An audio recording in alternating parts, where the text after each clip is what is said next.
queremos comenzar con preguntas bastante puntuales, ¿no? Y saber desde su perspectiva cuáles son las principales trabas por las cuales el crecimiento económico del país no es el que podríamos esperar.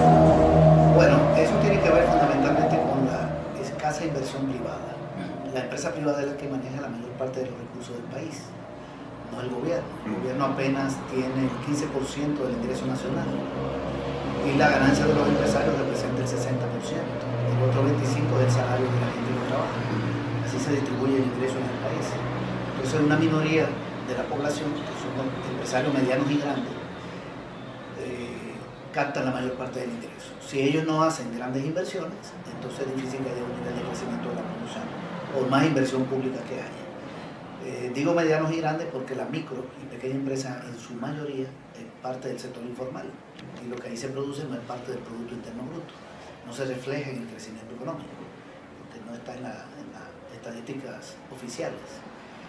Entonces, desde hace muchos años, desde mediados de la década del 90, por el 96, comenzó aquí un poco crecimiento económico. No una caída de la producción, sino un crecimiento mucho menor. Después de un alto crecimiento del periodo 92-96, comenzaron a caer, comenzó a bajar el nivel de crecimiento. Eso no es nuevo. Los empresarios comenzaron a sacar parte del dinero del país, a invertir en Centroamérica sobre todo. El Grupo Poma, por ejemplo, tiene muchas inversiones en Centroamérica, también en Colombia, también en Panamá, en Miami, en República Dominicana. El Grupo Agrisal de la familia Mesa, los Imán, tienen grandes inversiones en Centroamérica, en centros comerciales, almacenes. Hay una fuga masiva de capitales. Todos los bancos salvadoreños se colocaron en Centroamérica, los Metrocentros, empresas importadoras de vehículos. Es un proceso que comenzó en la década del 90, a finales, y se aceleró con la dolarización. Cuando se dolarizó la economía en el año 2001, la fuga de capitales aumentó, porque antes era más complicado sacar el dinero del país porque las ganancias eran en colones, tenían que comprarle los dólares del Banco Central. Hoy las ganancias son en dólares, entonces la fuga.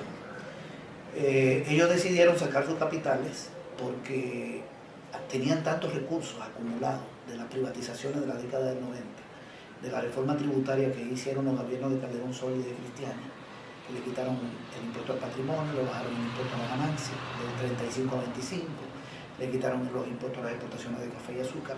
O sea, la oligarquía se benefició de una reforma tributaria y de privatizaciones, acumuló mucho dinero y se dio cuenta que si lo invertía todo en el país iba a generar sobreproducción, porque la capacidad de compra de la población es limitada. Tenemos una población pobre bastante grande y ingresos muy bajos de la mayoría de la gente a través de los salarios y las pensiones. Entonces dijeron, bueno, en vez de redistribuir la riqueza, para que la gente salga de la pobreza y compre más, nosotros dejamos la pobreza como está, producimos para el 60% de la población y el resto de nuestra ganancia se va a El Salvador. Y es más rentable. ¿Y por qué existe esta fuga entonces? O sea, me refiero al hecho de que muchos empresarios vinculados a la ANEP critican que no hay un crecimiento económico y pues acusan en su totalidad a las políticas de Estado, pero como usted bien lo dice, muchos de ellos hacen inversiones en el extranjero cuando podrían realmente pues llevarlas a cabo aquí en El Salvador. Sí, lo que pasa es que después que Arena perdió las elecciones en el 2009 y se dividió, surgió Gana, y Arena comenzó a perder peso en el Estado, perdió el Ejecutivo, perdió el control de la Asamblea que tenían con sus aliados del PCN y el PDC, perdió peso en la Corte Suprema de Justicia, en el Tribunal. La ANE se convirtió en el partido político de oposición al gobierno. Los empresarios de la ANE, la cúpula de la ANE, los directivos y los grandes empresarios, todos son de Arena y se manejan con una dualidad, como que Arena es una cosa y ellos son otra. Entonces están diciendo hoy lo que debieron decir en el año 99, 2000, 2001, 2002, 2003, que el país tiene poco crecimiento económico, que el país recibe poca inversión extranjera. Eso no tiene nada que ver con el gobierno de Funes. Eso comenzó con los gobiernos de Arena y la fuga de capitales la hicieron con el gobierno de Arena. Almacenes Imán no se montó en Guatemala con el gobierno de Funes, se montó en Guatemala en el año 98 con el gobierno de Calderón Sol. Los bancos salieron del país a crear sucursales en Centroamérica durante el gobierno de Arena. Los metrocentros están en Nicaragua, en Honduras, desde los gobiernos de Paco Flores. Entonces no es con el gobierno de Funes, ni siquiera es con este gobierno que más dinero han sacado. Ellos sacaron más dinero con los propios gobiernos de Arena. porque el periodo más fuerte fue el periodo 97-2008. En el 2009 la economía salvadoreña se hundió. Lo que le entregaron a Funes fue un desastre. En el año 2009 la producción cayó 3.1%, las exportaciones 16%, el desempleo llegó a 7.3%, los ingresos del gobierno cayeron 16%, fue un desastre. Ellos dejaron un país en quiebra. ¿Cómo hace el gobierno para salir de este desastre? Bueno, lo que ha hecho el gobierno es fundamentalmente aumentar la inversión pública, porque el gobierno no puede decidir si los empresarios quieren invertir o no. Ellos deciden sacar sus capitales o no sacarlos. Por cierto, ellos dicen que el gobierno los obstruye, pero ellos gobernaron 20 años en Arena. Y nunca los obstruyó. Y en esos 20 años se aprobaron 26 leyes que le permiten no pagar impuestos. Aquí hay 26 leyes que permiten no pagar impuestos. Por ejemplo, la ley de turismo, que se aprobó en el gobierno de Flores, permite no pagar ningún impuesto si alguien hace una inversión, por ejemplo, un hotel en una costa. Entonces no paga ni impuestos sobre la ganancia, no paga IVA, lo que ahí se vende, no paga arancel. Están exentos. De todo, ni paga impuesto municipal. La ley de zona franca permite no pagar nada. La ley de semilla, Cristiani por la semilla no paga nada. Ellos tienen 26 leyes. Además, privatizaron un montón de empresas que eran del Estado. Los bancos eran del Estado. La Antel era del Estado. La distribución de energía eléctrica era del Estado. Las pensiones, surgieron las AFP de ellos mismos. Privatizaron los ingenieros azucareros. Bueno, fueron 32 empresas. Y se quitaron impuestos, lo que yo mencioné. El patrimonio, el de la explotación del café y el azúcar, bajaron la renta. Pero además, ellos decían que con la dolarización este país iba a entrar en una etapa de crecimiento. Dolarizaron la economía, lo hicieron ellos. Sí, claro. Iba a venir inversión extranjera, aquí iba a ser una maravilla. Luego firmaron un TLC con México. El ministro de Economía de esa época, Lacayo, dijo que todos íbamos a vivir en una vida digna. Eso lo pueden encontrar en el periódico El Mundo de abril del 2010, cuando comenzó el TLC con México. Todo el país, todos viviremos una vida digna. Luego vino el TLC con Chile en el 92, en el 2002, y luego con Estados Unidos, que se negoció en el gobierno de Flores y se aprobó el gobierno de Sánchez. Es decir, Arena lo dejó todo para que hubiera inversión extranjera e inversión nacional. Dolarización, TLC, privatización, lo dejaron todo. ¿Por qué sacaron sus capitales durante los gobiernos de Arena? Porque no invirtieron en el país. Ellos no acusaron a Arena de que le impedía hacer inversiones. No tenían ninguna acusación sobre Flores, ninguna acusación sobre Sánchez. Entonces ellos lo hicieron todo. Eso es un manejo político, obviamente, echarle la culpa al gobierno de Funes del poco crecimiento y de la poca inversión extranjera, que por cierto, la economía ha crecido durante el gobierno de Funes y en el año 2009 se desplomó. No es lo mismo una caída del PIB de menos 3.1, que fue lo que dejó Arena en el año 2009, que un crecimiento de 1.5 durante 4 años. Un crecimiento chiquito, pero el crecimiento. No es lo mismo una caída de las exportaciones de 16% que un crecimiento de 11% entre el 2000 y el 2010. Perdón, entre el 2010 y el 2012. No es lo mismo una caída de los ingresos fiscales de 16% con un incremento de los ingresos públicos, etc. El desempleo, este gobierno lo encontró en 7.6 y lo tiene en 7.3 y lo tiene en 6.6. Este gobierno encontró una pobreza de 38% de los hogares y de 34%. Es decir, el país no es que esté de maravilla, pero está mejor que como lo dejó Arena. ¿Podríamos decir que El Salvador cambia? Sí, El Salvador cambia. Entonces, si no se ha desplomado todo, ha sido por la inversión pública. Ha sido el gobierno con su inversión en salud, su inversión en educación. Lo que ha sostenido. Lo que ha sostenido, su inversión en obras públicas. Porque los empresarios siguen invirtiendo poco. Entonces, mientras ellos inviertan poco, aquí va a ser difícil que haya un gran crecimiento económico.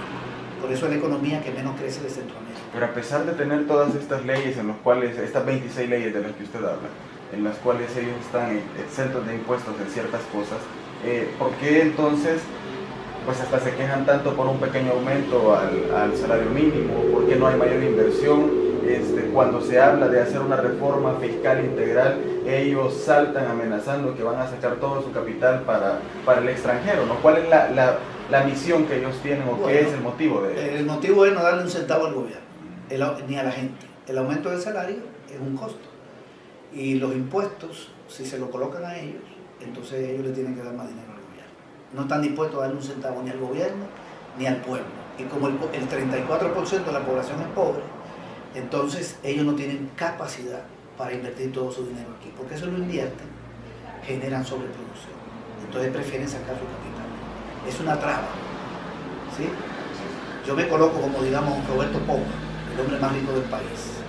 ¿Para qué yo voy a aumentar la producción para el mercado interno cuando 34 de 100 salvadoreños tienen limitaciones para consumir, porque están en la pobreza? Entonces yo produzco para los 66 que comen y dejo a los 34 que no comen tranquilos, eso no es mi problema. Entonces invierto en Colombia, parte de mi dinero, donde hay 40 millones de habitantes. Invierto en Miami, invierto, el resto de mi dinero lo invierto fuera. Eso no tiene solución, a no ser que el gobierno fuerce una distribución de la riqueza, que amplíe el mercado interno, que es lo que necesitan la mayoría de las empresas del país. Porque yo estoy hablando de la oligarquía, pero este país tiene 260.000 empresas, según el censo de hogares, y las de la oligarquía no llegan a 2.000. Las que exportan son 1.850. El resto de empresas venden en el mercado interno. Sí le vendría muy bien a un pequeño empresario y a un incluso mediano y a muchos grandes que no son oligarcas, que esos pobres dejen de ser pobres y tengan capacidad de compra para ellos vender. Pero eso pasa. Para hacer eso, para sacar a esa gente de la pobreza, el gobierno tendría que conseguir los recursos donde están. Y ahí se tiene que meter con la oligarquía. Tiene que poner impuestos a los ricos, aumentar sus ingresos, erradicar el analfabetismo, reducir la mentalidad infantil, reducir el déficit de vivienda, invertir más recursos en el agro, que lo ha estado haciendo el gobierno, pero en cantidad masiva. Cuando lo haga en cantidad masiva, entonces esa pobreza se reduce de 34 a 15. Mucha gente aumenta su capacidad de compra y eso beneficia a la pequeña y microempresa, incluso a muchas medianas. Pero eso lo puede hacer el gobierno nada más si consigue dinero. Y los oligarcas saben que si el gobierno quiere conseguir dinero, tienen que mirarlo a ellos. Porque ellos son los que lo tienen. Exacto. Entonces no están dispuestos a eso. Ahora escuchaba una frase en un programa matutino y me llamó mucho la atención para esta entrevista. Alguien decía, de hecho era una pregunta para el secretario Alex Segovia, le preguntaban que sí, qué opinaba de que Arena gobernó para los más ricos, el gobierno de Funes y el FMLN para los más pobres, pero la clase media nadie le ha tomado interés. ¿Cómo considera usted o cómo ve esta opinión de un ciudadano común? Sí, yo siento que los sectores medios del país no han recibido muchos beneficios de este gobierno. Eso se reflejó en las elecciones del 2012, donde el FMLN tuvo un revés electoral y Arena se recuperó después de una división que había tenido, una salida de gana. Arena aumentó su votación en el 12 con respecto al 9. Me refiero a votación para las elecciones legislativas y municipales. El Frente bajó y el Frente perdió alcaldías del área metropolitana importantes y de otras ciudades como Chinameca o Usulután. Entonces, ese sector no ha visto mucho beneficio. Una parte se quedó en su casa y otra votó por la derecha. Yo creo que el gobierno lo que hizo fue ponerle énfasis a los sectores más vulnerables, que es donde está la gran inversión, y no es casual que el Frente haya ganado 25 alcaldías del área rural que no tenía, pero perdió en el área urbana. Ahora hay algunas medidas que han beneficiado a estos sectores, pero son mínimas. Por ejemplo, la ley de medicamentos, que entró en vigencia hace poco, es una medida que beneficia a los sectores medios. Si hubiera entrado en vigencia antes, los resultados electorales del 12 hubieran sido diferentes, porque el pobre no compra medicina. El pobre va al sistema público de salud. Pero los sectores medios, que se ahorran $80, $70 al mes, y hay alguna familia más de ahí, yo creo que sí están teniendo beneficios. También alguna gente que gana más, la gente que gana que gana entre $317 y $503 al mes, a esa población le llegaron el impuesto sobre la renta. Son beneficios mínimos. Hay un beneficio que también pudieron recibir, que era sobre la telefonía. Una discusión que hubo en el año 2009-2010 y al final el gobierno no tomó la medida. Eso es muy importante. Hablando de las telefonías, cuando Lorena Peña hizo público un informe de 42 empresas que no declaraban impuestos en su totalidad, apareció el tema de la empresa Telemóvil, sí, que lo conocemos como Tigo, ¿no? Que declaraba una parte insignificante en comparación a sus ganancias. Tenía alrededor de 152 millones en utilidades, de los cuales no declaraba nada más que $500 en el Estado. Entonces, ¿por qué cree que hay esa permisibilidad, si cabe la palabra, para que estas empresas puedan operar así? Sí, la evasión de impuestos aquí es altísima, grandísima. La hacen las transnacionales y las hacen las empresas nacionales, tiene mecanismos. Este gobierno ha reducido la evasión, ha aumentado un poco el control, pero no tiene suficiente capacidad técnica administrativa para enfrentar el problema. Aquí se necesita una mejor articulación entre tesorería, aduana y el Ministerio de Hacienda, un sistema de informática único que permita el control de la evasión y también el cruce de información. ¿Qué te quiero decir? Por ejemplo, hay empresarios que traen carne de Nicaragua y la meten de contrabando, violan el arancel. Cuando la venden en el mercado interno pagan IVA. Se puede cotejar con el impuesto sobre el IVA el monto de la cantidad de carne que trajeron de Nicaragua, de acuerdo al valor de la venta del IVA. Evaden el arancel y no el IVA. Un cruce de información permitiría detectar la evasión del arancel, pero eso significa tecnificar las instituciones y cualificar al personal. Ahí hay un problema grave de evasión. Estamos ya a un paso de las próximas elecciones presidenciales y como El Salvador Cambia queremos consultarle su valoración sobre los tres posibles gobiernos de los tres candidatos más fuertes que podrían darse en 2014. Iniciamos con un gobierno de Arena. ¿Cree usted que un posible gobierno de Arena en 2014 podría desarrollar una economía y políticas sociales de verdadera ayuda a las mayorías más vulnerables de El Salvador? No, no lo podría hacer porque no es la naturaleza de Arena trabajar en función de la mayoría desposeída. Arena es un partido de los grandes empresarios. Arena ni siquiera es un partido político, es una empresa privada de los POMA, de Cristiani, de Simán. Enmarcada en la política. Es como una empresa. Entonces Arena se maneja, es como decir la constancia, es una empresa. Entonces cuando llegan las elecciones postula un candidato y reparte dinero, contrata gente, como una empresa de pintura, que contrata gente para pintar un edificio y después que terminado de pintar el edificio ya esa gente no tiene mayor empleo. Entonces ellos contratan gente que llena el país de propaganda. Es una empresa privada. Arena no puede trabajar en función de los sectores pobres porque es el partido de los ricos. Entonces por ahí no hay nada que esperar. No va a haber una inversión social. Lo que podrían es mantener los programas que ya tiene este gobierno, es desmantelar algunos, pero no van a profundizar nada. Arena, en sus declaraciones, muchos ciudadanos dicen que quizás intentan hacer olvidar sus dos gobiernos anteriores y desligarlos, digamos, esos tres gobiernos del gobierno de Saca y hacer creer que el gobierno de Tony Saca y el de Mauricio Funes han sido los que han llevado a la situación actual de la economía del país. Entonces, ¿cree usted que el gobierno de Tony Saca podría ser distinto a uno de Arena? No, tampoco. Tony Saca fue postulado por Arena en el año 2004 y fue presidente del partido Arena. En esos 5 años ningún arenero, ni de la cúpula ni de la base, dijo que ese no era su gobierno. Hoy no se quieren hacer cargo del gobierno de Saca, porque Saca se fue de Arena y formó un partido. Entonces ahora resulta que el gobierno de Saca no fue de Arena, pero en el gobierno de Saca se aprobó el TLC con Estados Unidos. En el gobierno de Saca se negoció el TLC con la Unión Europea. Se aplicaron la misma política y se dejó el país en bancarrota. Arena no se quiere hacer cargo de eso. Bueno, le da vergüenza. Entonces no es fácil decir el gobierno de Saca fue mío, porque realmente fue el peor de los 4 gobiernos de Arena. El gobierno de Saca fue parecido durante la guerra. Entregó una economía en ruina y una pobreza trepada hasta lo último. No es casual que, por ejemplo, cuando Fusade compara la pobreza de años anteriores con la de ahora, no asume la pobreza del año 2009. Sí. Cuando él saca un informe, compara la del 6 con la del 11. Así es. Con la del 11, pero Funes no tomó el poder en el 6, tomó el poder en el 9. Entonces Fusade, un tanque de pensamiento, tiene la gran genialidad de decir, vamos a comparar la pobreza del 6 con la del 11. No agarra la del 9, porque era altísima, que es donde parte Funes. Porque si agarra la del 9, entonces tendría que concluir que ha disminuido. Es una cantidad de... Aquí se está haciendo política con la economía. Entonces un gobierno de Arena y de Saca no va a resolver nada. Además no pueden controlar la evasión de impuestos para darle más ingresos al gobierno y para que el gobierno invierta más en el pueblo. No la pueden controlar porque lo que va de impuestos son los ricos y estos son los partidos de los ricos. De todas maneras Saca no va para ningún lado. Y yo creo que Quijano es el que puede competir con el candidato del FMLN. Correcto. Lo otro es que es muy difícil que estos gobiernos puedan enfrentar el problema internacional que se avecina. Se avecina un entorno internacional muy grave. En el 2016 Estados Unidos deja de ser la economía número 1 del mundo y pasa a ser China.